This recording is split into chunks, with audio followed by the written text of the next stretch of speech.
जो लोग बचाना चाहते, जो लोग चाहते हैं कि बच जाए वो एक हाथ खड़ा करो, जो लोग चाहते हैं कि जमीन उनके पास रहे वो दोनों हाथ खड़ा करो। जमीन हमारे पास है। ये तमाशबीन लोग हैं जो इधर खड़े, जो लोग हाथ नहीं उठा सकते वो लड़ लेंगे क्या? मैं तो तुम्हें चेक कर रहा हूं कि तुम लड़ सकते हो। दोनों हाथ उठा जोर से ऐसे। हाथ जगाने पड़ते हैं ना, सोए हुए लोगों को जगाना पड़ता है, तब होती बात। देखो मेरी बात गौर करो, ये रास्ता है क्या बीच में?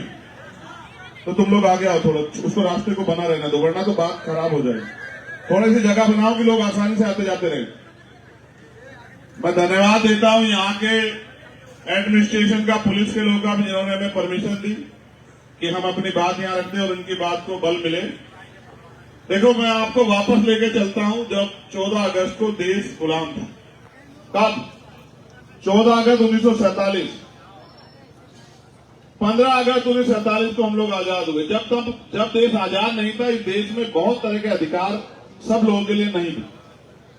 लोगों पर रहने के लिए जमीन नहीं थी, अच्छे घर नहीं थे, व्यापार करने की आजादी नहीं थी, अच्छी पढ़ाई के अवसर नहीं थे, तमाम तरह की परेशानियां थी, बिजनेस नहीं कर सकते थे, बहुत बड़े बड़े और जो अवसर है वो उनके पास नहीं थे। लेकिन फिर देश आजाद हुआ 15 अगस्त को, लेकिन ज्यादा कुछ नहीं बदला। 14 तारीख को जिनके पास जमीन नहीं थी, 15 तारीख को उनके पास जमीन नहीं आई। जिनके पास रोजगार नहीं थे, बिजनेस नहीं थे, रोजगार नहीं आए। जिनके पास नौकरी नहीं थी, नौकरी नहीं आई। जिनके पास घर नहीं थे, उनके पास घर नहीं आए। जिनके पास और अवसर नहीं थे, वो अवसर नहीं पैदा हुए। वो अवसर कैसे पैदा हुए? अवसर पैदा हुए जब 26 जनवरी 1950 को देश में भारत का संविधान लागू हुआ। जब संविधान लागू हुआ, वो संविधान इस बात की गारंटी देता है कि भारत में रहने वाले हर एक व्यक्ति को रोटी, कपड़ा, मकान और आगे बढ़ने के अवसर की समता, समानता, बंधुत्व, भाईचारा, उसकी तरक्की, ये सुनिश्चित करने के लिए लोकतंत्र आया कि जनता चुनेगी कि कैसी सरकार बनेगी। और सरकार जो जनता द्वारा चुने गए नुमाइंदे, वो जिन पे अधिकार नहीं थे, जिन पे अवसर नहीं थे, जिन पे साधन नहीं थे, संसाधन नहीं थे, वो उनको दिलाने का काम करेंगे। फिर करीब से समझो, और करीब से समझाता हूं। देश के लोग बड़े भावुक हैं, समझदारी कम दिखाते हैं। क्या ये 5 मिनट के लिए आवाजें रुक सकती है क्या? ऐसी जगह परमिशन का क्या मामला है भाई? क्या तो तुम लोग आगे हो जाओ। देखो कोई परेशान होगा, मुझे उससे अच्छा नहीं लगता है। आप आगे हो जाओ और आगे हो। और मैं कहूंगा जिनके दिल में दर्द हो बैठ जाओ। अगर हिम्मत है इस लड़ाई को लड़ने की तो बैठना सीखो, फिर बैठो। बैठो अगर हिम्मत है आप लोगों के अंदर, वरना ये दिखावा मत करो। हिम्मत दिखाओ, जिनमें हिम्मत है बैठो। जो पता भी लगता रहे कि कौन इस लड़ाई को लड़ने आया है, कौन यहाँ गलत आदमी खड़ा है, पता भी लग जाए, बैठ जाओ। औरों को कहने की बजाय आप लोग बैठो। ये जो नीला पटका पहन के खड़े बैठो, तभी बात का मजा आएगा। बैठो, औरों को मत कहो, खुद बैठो, पहले बैठना सीखो। बैठो।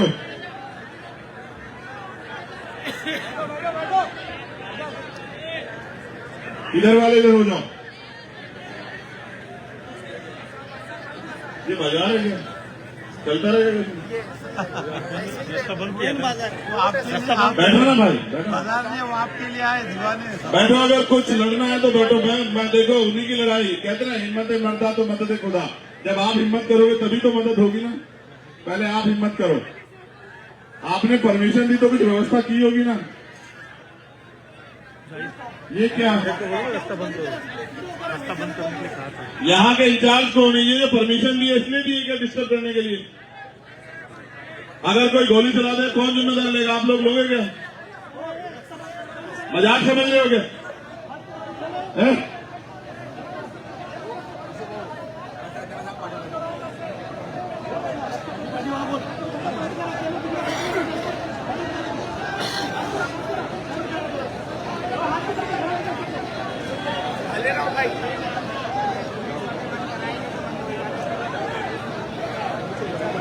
तुम लोग बैठ जाओ। ये भी पैसे वालों की एक चाल हो सकती है तुम्हारा आंदोलन खराब करने की। बैठ जाओ तुम लोग, अपने जमीन को जिंदा रखो। लड़ने आए तो बैठ जाओ। अभी इनको एडमिनिस्ट्रेशन, पुलिस के लोगों को देखने दो कि इनको क्या करना है। ज्यादा डिस्टर्ब करोगे तो इनको लेके पैदल उधर की तरफ को चल दूंगा, सड़क की तरफ को। याद रखना, ज्यादा देर इंतजार नहीं करूंगा। नहीं जानते हो तो जान लो, मैं यहाँ का बिकाऊ नेता नहीं हूं। अगर अपनी पे आ गया तो आज ही सब ठीक कर दूंगा, याद रखना। एक शब्द तक इंतजार किया जाएगा, उसके बाद नहीं।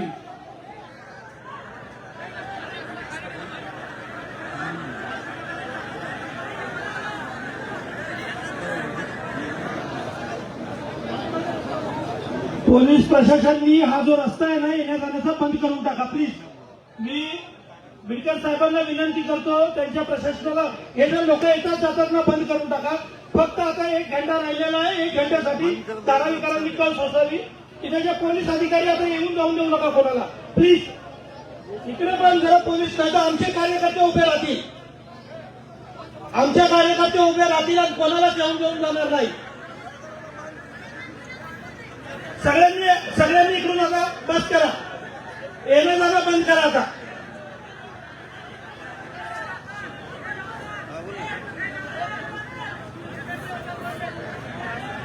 ये निकलने दो। ऐसा कुछ चीजें करवानी पड़ती, होती नहीं है, क्या करें, मजबूर है। लोगों के घरों पे आ गई ना, बात करनी पड़ेगी। बैठो ही तुम, ये बैठ जाओ यहाँ, बेटा रास्ता अपने आप ठीक हो जाओ। पीछे हो जाओ, पीछे हो जाओ, पीछे हो जाओ, पीछे होकर बैठ जाओ, ठीक हो जाएगा अपने आप। हमसे सब करना आता है, हमें बहुत दिन हो गए करते हुए। क्या करवा रहे हो, ये फिर करवा रहे हो ना वही काम। साइड से रास्ता बंद कर दो, उस तरफ से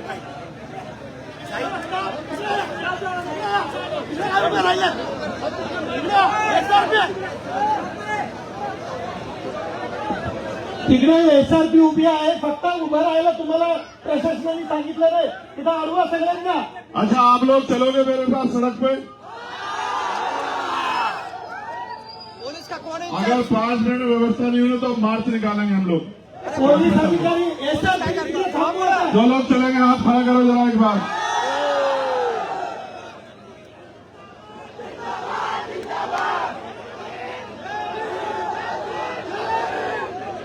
अब ये रास्ते से कोई नहीं आएगा, रोक दो। एसआरपी वाले उधर खड़े मत रहो, किसी को भी आने मत देना। चलो बैठ जाओ। अब गौर से बात सुनिए, हो जाता थोड़ा सा होता है। ये भी सब अपने लोग हैं, ये बेचारे कहाँ के बाहर के लोग हैं, इनको हमारी चिंता इसलिए तो यहाँ बैठो। बैठ जाओ बेटा, बैठ जाओ।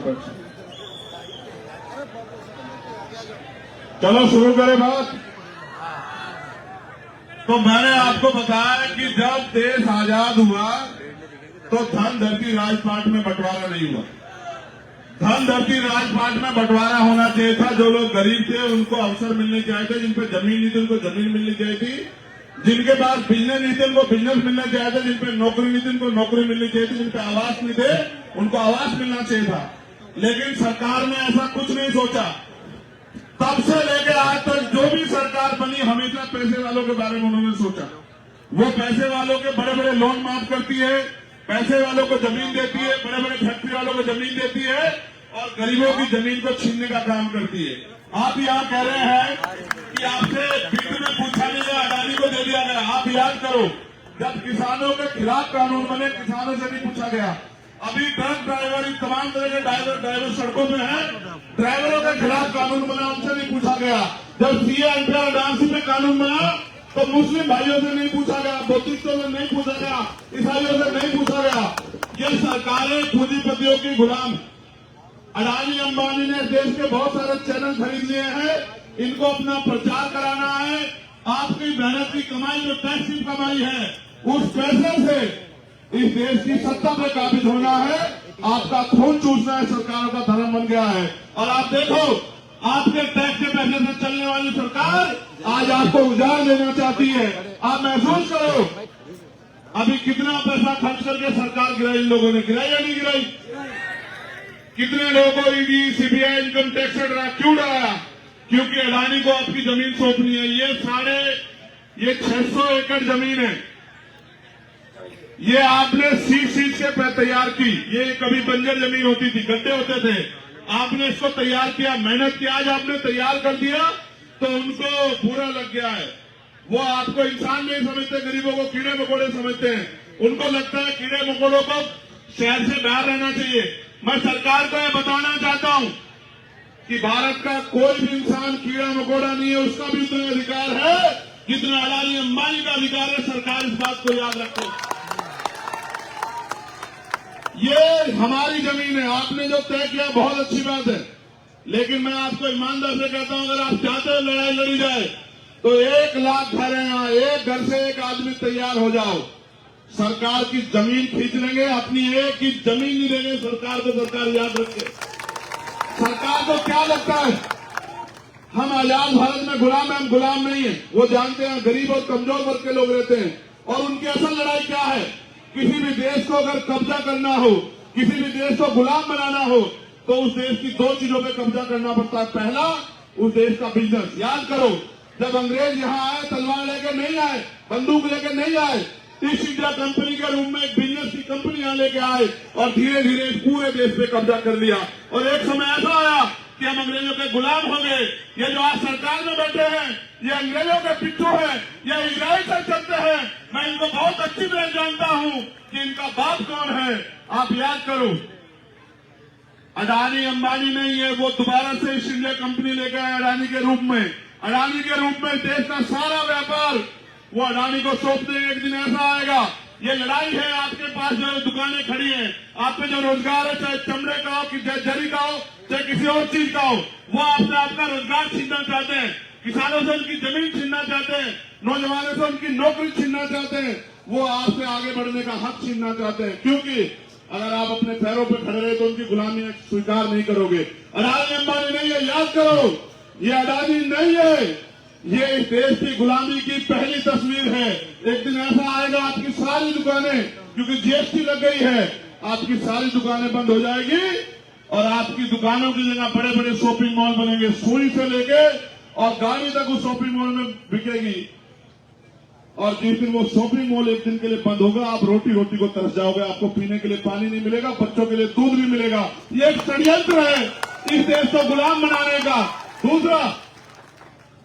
दूसरा तरीका यह है देश को कब्जा करने का कि उस देश की सेना पे कब्जा कर लो। इन्होंने अग्निवीर योजना लाके देश की सेना के हौसले कमजोर किए, और इन्होंने अग्निवीर योजना लाके जो समर्पण था राष्ट्रभक्ति का नौजवानों में, उसको कमजोर किया।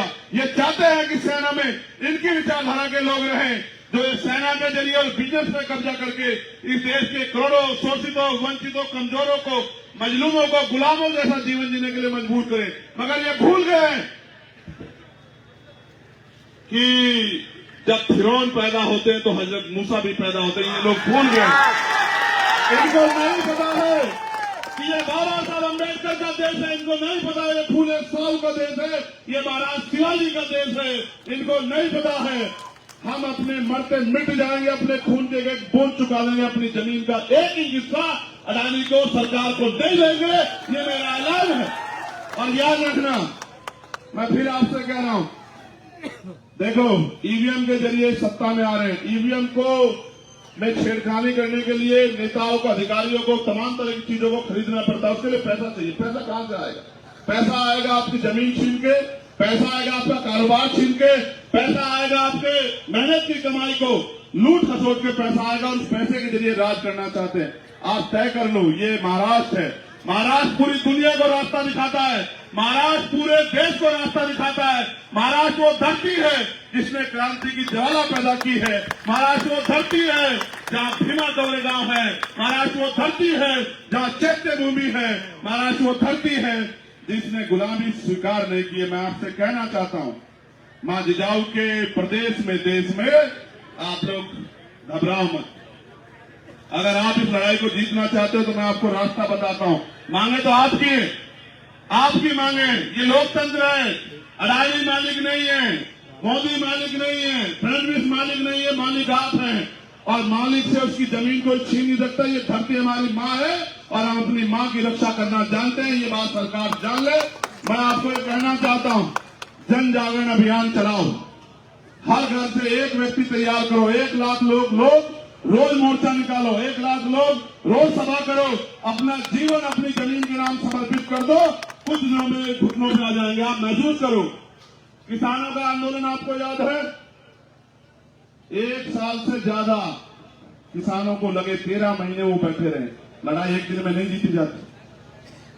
लड़ाई जीतने में बहुत समय लगता है। हिम्मत दिखाओ, ताकत पैदा करो, संगठन बनाओ, एकजुट हो जाओ, भाईचारा पैदा करो, और जो दीवारें जाति धर्म के नाम पे नफरत की इन्होंने खड़ी की है उनको गिरा दो। एक दूसरे के अपने बराबर में बैठे व्यक्ति की जाति धर्म मत पूछो, उसका हाथ पकड़ लो, भाईचारा पैदा करो और तय कर लो कि यहाँ जो कुछ होगा वो हम तय करेंगे, यहाँ की जनता तय करेगी, धारावी तय करेगी, और धारावी के लोगों को धारावी से कोई निकाल नहीं सकता। अडानी नहीं, अडानी का कोई और जो उसका रिश्तेदार या उसका जो रहनुमा हो वो भी आ जाए, वो हमसे हमारी जमीन नहीं छीन सकता। ये बात याद रखो। मैं फिर आपसे कह रहा हूं, वो जो न्यूज चैनल रोज नफरत फैलाते हैं, वो जो एंकर बैठे हैं बेचारे मजबूरी में अपना पेट पालने के लिए, वो जो उनके इशारे पे काम करते हैं, उनका एक मकसद ही है, वो किसका काम करते हैं? जनता का तो करते नहीं, जनता के मुद्दों को तो उठाते नहीं। वो मोदी जी का प्रचार करते हैं, वो भाजपा का प्रचार करते हैं, वो विपक्ष को गालियां देते हैं, वो विपक्ष को डराने का काम करते हैं। उनका एकमात्र एजेंडा ये है कि इस देश के मूलभूत सवाल दूर हो जाएं। अगर आप अपनी जमीन बचाना चाहते हो तो मैं स्पेशली उनको कहूंगा जिन्होंने नीले पटके पहन रखे हैं, घर घर निकलो, हर घर से सूची बनाओ, एक आदमी तैयार करो, और अगले 3 दिन में 1 लाख लोगों का मोर्चा रोज लगना चाहिए। कभी इस गली में, कभी उस गली में, कभी उस क्षेत्र में, कभी उस क्षेत्र में, रोज आपका मार्च होना चाहिए। आपके घर से बढ़ के, आपकी जमीन से बढ़ के आपके लिए कुछ नहीं होना चाहिए। 4 दिन में अडानी जैसे लोग घुटनों पे आ जाएंगे। और एक और बात, अगर कोई हमारी जमीन छीनने का प्रयास करेगा तो हम भी उसको नहीं छोड़ेंगे। जितने प्रोजेक्ट अडानी के यहां चल रहे हैं उन सब पे कब्जा कर लो जाके। वो हमारी जमीन छीनेंगे, हम उनकी जमीन नहीं छोड़ेंगे। फिर मैं कह रहा हूं आपको, अडानी पैसा कहां से लाता है आपको पता है?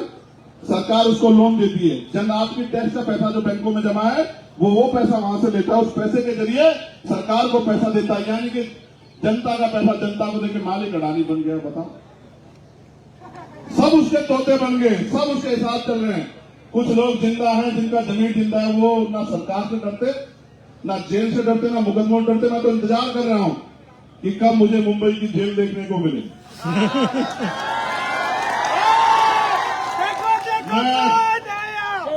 देश शेर में जानवर होता है, उसमें भी इंसानियत नहीं होती है। सुनो, हम 4 साल से ज्यादा जेल में रहे और 2 बार दिल्ली की जो सबसे बड़ी जेल है एशिया की, तिहाड़, उससे भी मास्टर डिग्री करके आए। हमारा एक ही धर्म है कि हमें इंसानों की हिफाजत करनी है, उनके अधिकारों की हिफाजत करनी है, उनकी जिंदगी में बदलाव लाना है। और जो नेता सीबीआई इनकम टैक्स से नहीं डरता, उसमें गोली चलती है। मुझे 4 गोली मेरे ऊपर चलाई, मेरे जख्म अभी हरे। इनकी गोलियों से मरने वाला नहीं, क्योंकि आप बहुत सालों की दुआएं, प्रार्थना, आशीर्वाद माओ बहने का मेरे साथ है। और अपने मरने से पहले मैं लाखों लोग इस देश में ऐसे तैयार करके जाऊंगा जो शहीद आजम सरदार भगत सिंह को अपना नेता मानते होंगे, शहीद उधम सिंह को अपना नेता मानते होंगे, अशफाकुल्लाह खान को अपना नेता मानते होंगे, वीर अब्दुल हमीद को अपना नेता मानते होंगे। ऐसे ऐसे लोग तैयार कर रहा, बहुत सारे लोग तो तैयार। मैं जीतू भाई से भी कहूंगा, तुम यहाँ रहते हो मुंबई में, मुंबई के लोगों को तकलीफ होती, तुम क्या करते हो? सुनो, अभी इस मैंने धारावी देखी, वो देखा था ना काला मूवी, आपने देखी क्या काला मूवी? देखा। वैसा ही हो रहा मेरा तब से मन था धारावी आने का। है, वैसा ही हो रहा है हमारे इधर। बड़ा तो अच्छा, मगर उनको नहीं पता ना, उसमें तो एक काला था। यहाँ तो बाबा साहब अम्बेडकर की धरती पे हर घर में एक काला बैठा, उनको पता नहीं है। सुनो, एक काला को दबा सकते थे, रोक सकते थे, इतने तैयार हैं, किस किस को रोकोगे? अच्छा हुआ वो पहले मूवी पहले आ गई कि हमें पता लग गया कि आप क्या करने वाले हो, किस हद तक जा सकते हो, ये भी याद रखो। वो मूवी आप पे उदाहरण है, और आपको लड़ना कैसे ये भी जान लो। ये लोकतंत्र है, आपके पास वोट की ताकत है। आप चाहो तो अडानी के जो मालिक है उनको भी जमीन चटा दो, उनको भी जमीन चटा दो, आपके पास वोट की ताकत है। ठीक है, डरना बंद करो, घबराना बंद करो। हक के लिए ये अधिकार जो आज हम मोर्चा लगा रहे हैं, कौन देता है? पुलिस थोड़ा देती है, एडमिनिस्ट्रेशन, ये हमें संविधान देता है।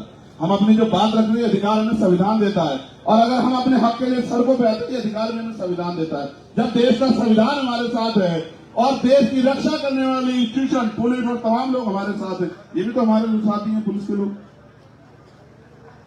इनको भी नहीं पता ना कभी ये लोग प्राइवेट हो जाएंगे, नहीं पता ना इनको। तब इनकी नौकरी छीन के इनको भी कह देंगे कि अब से आप जो है 20,000 रुपये महीना पे हो, करना हो करो वरना घर जाओ। किसी को नहीं पता ना इस देश में क्या होने वाला है। मैं कह रहा हूं सब खतरे में है, हिंदू ना खतरे, मुसलमान ना खतरे में, ये देश खतरे में आ गया आज। ठीक है, अगर इस देश को बचाना तो एकजुट हो जाओ, भाईचारा पैदा करो और तानाशाही ताकतों को मुंह तोड़ जवाब दो। लोकतंत्र है आपकी वोट की ताकत के आगे बड़े बड़े सूरमा। आप चाहो किसी गरीब के बेटे को कुर्सी बिठा दो और चाहो अडानी के मालिक को जमीन पर पटक दो, आपके अंदर बहुत ताकत है, अपनी ताकत को समझो। और मैं कहना चाहता हूं, यहाँ जितने पुलिस के लोग खड़े हैं, ये एडमिनिस्ट्रेशन के वो महलों से नहीं आए, उन्होंने वो भी धूल भाग के इन्हीं बच्चों से निकले, यहीं से निकले, यहां से निकले होंगे धारावी से तो किसी और धारावी से निकले होंगे और मेहनत मजदूरी करके उनके माँ बाप ने उनको पाल पोस के बड़ा किया होगा। लेकिन आप देखो कि उनके जरिए हमारे लोगों का दमन कराने का प्रयास किया जा रहा है। मैं आपको जिम्मेदारी से कह रहा हूं, कोई कीमत चुकानी पड़े, दूसरी धारावी की तरफ आग न उठे, इसलिए आप ही लोग कमर कस लो। कोई भी कीमत चुकानी पड़े, अगर गोली भी खानी पड़ेगी, मैं वचन देकर कहता हूं आपको, धारावी की धरती पे बाबा साहब अम्बेडकर का वंशज होने के नाते अगर गोली खानी पड़ेगी तो चंद्रशेखर आजाद आपसे सबसे आगे रहेगा, इस बात को याद रखिए।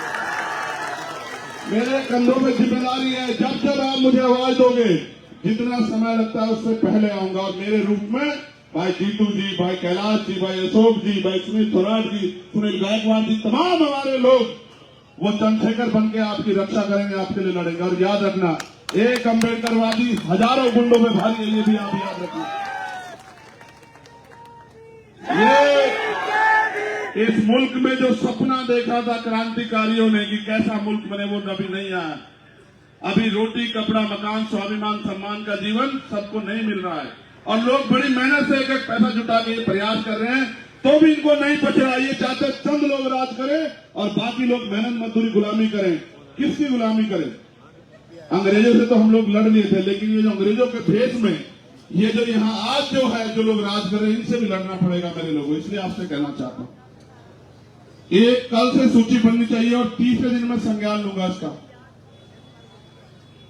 1 लाख लोग चाहिए इस आंदोलन को लड़ने के लिए और बाहर के लोग तो बहुत आएंगे आपकी सुरक्षा रक्षा के लिए। देखो, नेताओं को क्या चाहिए आपसे? वोट ही चाहिए ना। तो आपके दोस्त रिश्तेदार भी रहते होंगे ना अलग अलग जगह पे पूरे महाराष्ट्र में, सबको सूचना भेजो ना कि भाई हमारी मदद करो ना, वो लिखना शुरू करें। सोशल मीडिया का युग है आज, जितने लोग बैठे इतने लोग सोशल मीडिया पे लिख दें कि धारावी की 1 इंच जमीन नहीं देंगे हमारे बिना, हमसे पूछे बगैर अगर कोई चाहेगा, तो कल ही कई लोगों की तो नींद हराम हो जाएगी। आप लोग समझो ना, अपनी ताकत को समझो। अगर मेन मिस्ट्री मीडिया नहीं दिखाएगा, अखबार नहीं दिखाएगा, तो अपनी मुंह को साधन बनाओ ना, बोलो ना, रोज बोलो, चिल्लाओ। सोशल मीडिया है जो अडानी जियो लाए, अडानी का जियो, अंबानी का, अच्छा वो अंबानी ने दिए, जो वो जियो तमाम लाए ना, उन्हीं का फायदा उठाओ। सोशल मीडिया तमाम चीजें ना, बोलो अपनी बात को, बनाओ ना अपनी ताकत, इकट्ठे हो जाओ ना, यूनिट होके यूनिटी बनाकर, सिर्फ यूनिटी बनाकर इसको लड़ो ना। मैं आपको कहना चाहता हूँ, ये हर बेटा शख्स आपकी लड़ाई को लड़ने है। आप आए हो ना, इनके साथ जरा खड़े हो जाओ एक बार, जो लोग इनकी लड़ाई लड़ना है जरा एक बार खड़े हो जाओ। अडानी हटा, अडानी हटा। सुनो, पार्टी बैनर पीछे छोड़ के एक दूसरे के हाथ पकड़ो, छोड़ो सब चीजें छोड़ो। ये जंग है, ये जंग है, तो इस जंग में सब कुछ आएगा। अब आप लोग भी पकड़ो, बोलो, भूल जाओ आपके पास कौन जात धर्म के लोग बैठे, हाथ पकड़ो एक दूसरे के। यही ताकत हमें जिताएगी। जितने लोग बैठे वहां भी बैठे, मैं उनको देख रहा हूं, एक दूसरे के ऐसे हाथ पकड़ो जैसे इन्होंने पकड़ रखे हैं। अपने बराबर वाले का हाथ पकड़ो, मत सोचो कौन है, बस ये याद रखो कि वो तुम्हारा भाई है, जो इस लड़ाई में खड़ा है वो तुम्हारा अपना है, वो तुम्हारा भाई है। जो तुमसे आज दूर बैठा है वो तुम्हारा अपना नहीं है, जो यहाँ तुम्हारे लिए वो अपना है। इसलिए मैं आपसे कहना चाहता हूँ, लड़ाई लड़नी है तो तरीका एक है, लोकतंत्र, जमहूरियत है। 4 दिन में अगर सरकार के कुंडे गोलना कर दिया और अडानी वापस ना भागता दिखाई दिया, तब आप मुझे कहना अपनी ताकत बना लो, कल से काम में जुटो और हर घर पे सूची बना के एक आदमी की जिम्मेदारी लेके आओ। जिस तरह से आजादी के दीवाने लड़े थे ना, अंग्रेजों के खिलाफ ऐसे लड़ेंगे। जैसे रेशमी रुमाल तहरीक चली थी ना, ऐसे लड़ेंगे और ऐसे बलिदान हो जाएंगे अपनी मिट्टी पे कि दोबारा कोई अडानी पैदा नहीं होगा इस देश में। मेरी बात को याद रखना। और आप क्या नारा दिया आपने? अडानी हटाओ, ए अडानी कौन है? धारावी का क्या कर देगा अडानी? सुनो, मैं कहना नहीं चाहता था मगर फिर कह रहा हूं, शाखाओं को छोड़ दो, पेड़ को काट दो। जड़ी काटो ना, छोड़ो ना, ना जड़ होगी ना अडानी पैदा होंगे, क्यों समझ रहे ना, मैं जानता हूं ना। जड़ी खत्म करो। तुम लोग ईवीएम पे भी ध्यान रखो, ईवीएम से वोट की चोरी हो रही है, ईवीएम पे भी ध्यान रखो और इनको वोट की ताकत मत दो। देखो ठीक हो जाएगा ना सब। आपकी मांगे मैं एक बार पढ़ देता हूं, पूरे देश में जो हमारे लोग रहते हैं उनको भी पता लग जाए कि किस तरह गरीबों की जमीन लूटने का यहाँ इंतजाम किया जा रहा है। और याद रखना भाई, मैं मीडिया के लोगों को भी कहना चाहता हूं, प्यारे सम्मानित मीडिया बंधुओं, आपका बहुत बहुत धन्यवाद आने के लिए। मगर आप याद रखना कि हम बहुत मजबूत संगठन के कार्यकर्ता हैं और हमने कई बार इस सरकार को अपनी ताकत का लोहा मनवाया है। दिल्ली में हमने कई आंदोलन करके सरकार की नींद हराम करके रख दी। चाहे वो एनआरसी का गृह मंत्री कहते हैं ना, एनआरसी लागू होगी, हुई क्या लागू? सब हो सकता है, आप हिम्मत जुटाओ। देखो, एक जो गंभीर मांग है वो ये है कि झुग्गी वासियों को 500 वर्ग फीट का निःशुल्क आवास उपलब्ध कराया जाना चाहिए और जो लोग 40 भवन में के निवासी है उनको 750 वर्ग फीट का निःशुल्क मकान उपलब्ध कराना चाहिए। दूसरा, जो गैर आवासीय औद्योगिक वाणिज्य उपभोग वाले गांठ धारकों गोदाम मालिकों द्वारा उपयोग किए जाने वाले आकार के गैर आवासीय पुनर्वास गांठें निःशुल्क प्रदान करें। मास्टर प्लान को समझने का आसान प्रोजेक्ट प्लानिंग में प्रकाशित करें। धारावी में झुग्गी झोपड़ियों के भविष्य की रखरखाव लागत के लिए प्रति पुनर्वास निधि 25 लाख का प्रावधान करें। धारावी में सभी नव स्थापित वाणिज्य औद्योगिक शैक्षणिक संस्थान प्रतिष्ठान में उपलब्ध नौकरियों में धारावी के बेरोजगार युवाओं को 80% आरक्षण प्रदान करें। मध्य रेलवे, हार्बर रेलवे और मध्य रेलवे सटी झुग्गियों पर रेलवे को आपत्ति नहीं होनी चाहिए। उनका सर्वेक्षण करने के लिए डीआरपी या जिला कलेक्टर को भेजा जाना चाहिए। और क्या कोई मांग बची क्या? धारावी का विकास धारावी में होना चाहिए। धारावी का विकास, ये सबसे महत्वपूर्ण है कि धारावी का जो विकास है वो धारावी में होना चाहिए। इनको 10 किलोमीटर दूर फेंकने की जरूरत नहीं है। सभी झोपड़ी वालों को आवास मिलना चाहिए, चाहे वो कल लगी हो, चाहे 20 साल पुरानी हो, क्योंकि हर आदमी टैक्स देता है, चाहे वो झोपड़ी वाला हो या मकान वाला। आप सबसे टैक्स लेते हो तो सबकी सुरक्षा रख रखाव की जिम्मेदारी आपकी है। उनको देने के लिए जमीन आपके पास होनी चाहिए। और हमारे नेता माननीय काशीराम साहब कहते थे कि जो जमीन सरकारी है वो हमारी। समझ रहे? जो जमीन सरकारी है वो हमारी है। जोर से नारा लगा के बताओ, जो जमीन सरकारी है वो हमारी है। जो जमीन सरकारी है वो हमारी है। जब वो जमीन हमारी है तो अडानी कौन होते हैं साहब? समझ रहे हो ना? इसलिए मैं आपसे कहना चाहता हूं कि आप अपनी तैयारी पूरी रखो, हम लोग आपके साथ हैं। अगर यहां मोर्चा लगेगा तो पूरे देश भर में भी मोर्चा लगेगा, इसकी गारंटी मैं आपको देता हूं। धारावी के लिए हर प्रदेश में, जिला मुख्यालयों पे, प्रदेश मुख्यालयों पे, दिल्ली में भी हम लोग मोर्चा लगाएंगे अगर धारावी के लोग इस लड़ाई को लड़ना चाहते हैं। अब ईमानदार से हाथ खड़ा करो, लड़ना चाहते हो बताओ। नहीं, ऐसे नहीं लड़ सकते, ऐसे बोलने वाले लोग नहीं लड़ते हैं। भेड़ बकरियां कोई लड़ाई जीती देखी क्या आपने? भेड़ बकरियां नहीं जीतती। आप योद्धा हो, अपनी ताकत को समझो। इसलिए मैं आप सबका धन्यवाद करूंगा। पुनः मैं आपको इस बात के लिए आश्वस्त हूं, जो मैंने बात यहां दोहराई है, मैं उन सबके लिए संकल्पित हूं। दुनिया में ऐसा कोई नोट नहीं बना जो मेरी राह रोक दे या मुझे खरीद ले। इसलिए बिना डरे, बिना रुके, बिना झुके इस लड़ाई को जब जब आप जितनी ताकत से लड़ोगे उतनी ताकत से हम आपके साथ हैं। पुलिस के साथियों से मैं कहूंगा, सरकारें बदलती रहती हैं, सरकारें इनको बनानी है, ये झोपड़ी में रहे या मकान में। कोई ऐसा गैर जिम्मेदाराना काम मत करना सरकार के इशारे पे कि आपको दुख हो। ये लोग गरीब लोग हैं, इनकी दुआओं में, इनकी प्रार्थनाओं में बहुत असर है कि जिससे किसी गरीब का घर उजड़े। कोई ऐसी वो मत करना। हमारा आपका कोई झगड़ा नहीं। मैं आपका धन्यवाद दूंगा, अपने परिस्थिति समझते हुए हालात को सही काबू किया। लेकिन आप समझो, आपसे लड़ाई नहीं। अडानी को आने दे, मान करते अडानी आ जाए ना, उसका स्वागत करेंगे ना हम लोग। अडानी आए ना अपने कुंडे लेके, फिर पता लगेगा अडानी को कैसे होता है। हमारे लोगों को मत बीच में मत रखे ना। अडानी आए कि मैं जमीन को छीनना चाहता हूं तो आओ ना, स्वागत है। और आज ही आ जाते, हम भी आ रखे, देख लेते आप में कितना दम है।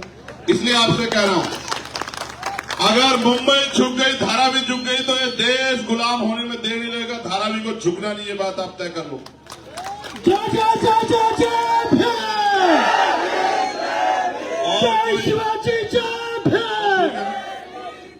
तो बहुत बहुत शुक्रिया, धन्यवाद। मुझे भी ऐसा लगता है बहुत जल्द देश में लॉकडाउन जैसी स्थिति होगी, क्योंकि आपको घर में रोक के अडानी को कुछ देने का इंतजाम, मगर याद रखो किसी चीज से नहीं हटेंगे पीछे, किसी भी चीज से नहीं पीछे हटेंगे।